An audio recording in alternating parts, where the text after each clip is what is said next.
The moment I saw a private property sign floating downstream like garbage, spinning slowly in the current, I knew exactly what had happened. And more importantly, I knew who had done it. The HOA had crossed the line. Not metaphorically, not figuratively. They had crossed it literally. I stood there on the bank, watching that sign bump against rocks and drift away like it meant nothing, and I felt something snap. Not anger right away, something colder, something more focused. Because this wasn't a misunderstanding anymore. This was deliberate. I didn't buy this land to fight an HOA. I didn't move out here to argue with people who confuse clipboards with authority. I bought it for peace, for quiet mornings, for evenings where the loudest sound is water moving through trees and wind brushing leaves together. I bought it to be left alone. But the HOA had other ideas. Let me take you back. I own a modest piece of land on the edge of a North Carolina neighborhood. No flashy gates, no fences running down to the water, just woods, a gentle slope, and a creek that curves naturally through the property like it's been doing for decades. And here's the part that matters. The deed includes exclusive creek rights. That means the creek is legally mine to use. Fishing, swimming, relaxing.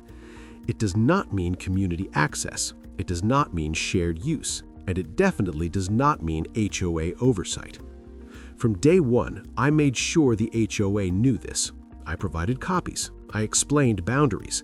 I documented everything. So when people ask, did they really not know? No, they knew. They just didn't care.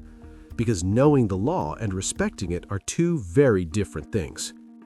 Our HOA president, I'll call her Rochelle, was the kind of person who treated rules like weapons, always walking around with a clipboard like it gave her authority over anyone within eyesight. She enforced rules that weren't written. She invented violations on the spot. And she spoke to homeowners like they were employees who forgot to clock in. She once tried to fine me over a mailbox identical to 3 others on the same street. Another time, she claimed my shed windows reflected too much sunlight. She sent warning notes, threatening notes, passive-aggressive notes. Every interaction felt like she was daring someone to challenge her. Most people didn't, until the creek. One afternoon, I walked down to the water to check on things, and what I saw stopped me cold. 3 HOA board members, on my land, fishing.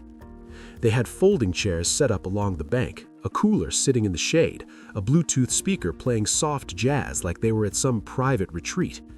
Rochelle turned around slowly, smiled, and said, "We figured since it's just a creek, the community could enjoy it."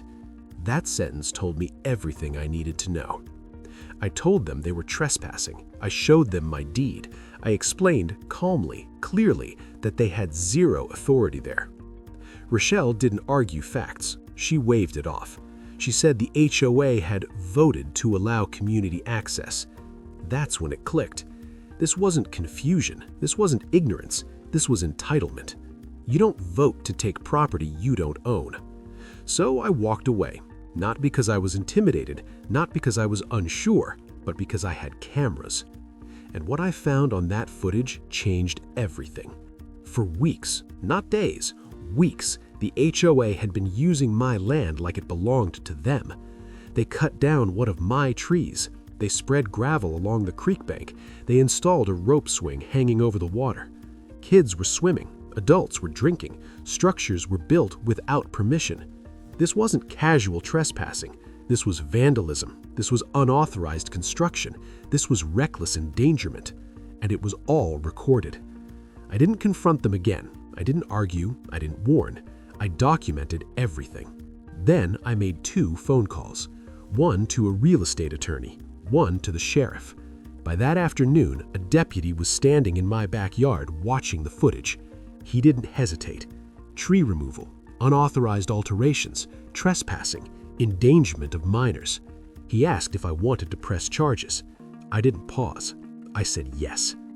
And that's when things started to unravel. My attorney reviewed the deed, the boundaries, the HOA bylaws, and then told me something that made the situation even worse for them. My property wasn't under HOA jurisdiction at all. Not partially, not loosely, at all. They had zero authority to fine me, zero authority to regulate me, zero authority to touch my land. Every notice they sent, every warning, every so-called violation, fraud. When the citations were served, the neighborhood exploded. Board members resigned. Residents started comparing stories. People realized they weren't alone. That's when the county stepped in. Turns out the HOA had been encroaching elsewhere too. County land, drainage zones, protected runoff areas. Inspectors arrived. Audits were ordered. Environmental agencies got involved.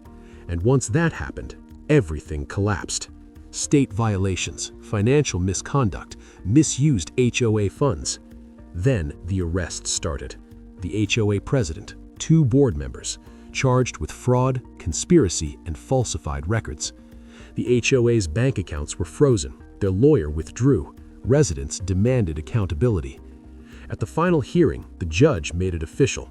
The HOA board was dissolved. Not restructured, not paused, dissolved. The creek was restored, the gravel was removed, the land was replanted, and finally, the quiet came back. No clipboards, no invented authority, no one pretending power meant ownership. Just water moving the way it always had, and a lesson the entire neighborhood learned the hard way.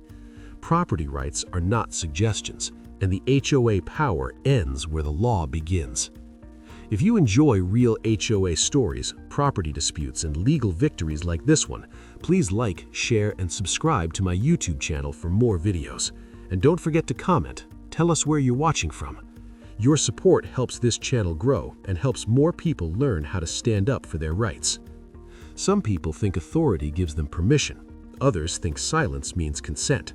But property lines don't care about opinions, and the law doesn't bend for entitlement. That creek still flows, the land is still mine, and the HOA? Just a cautionary tale drifting downstream.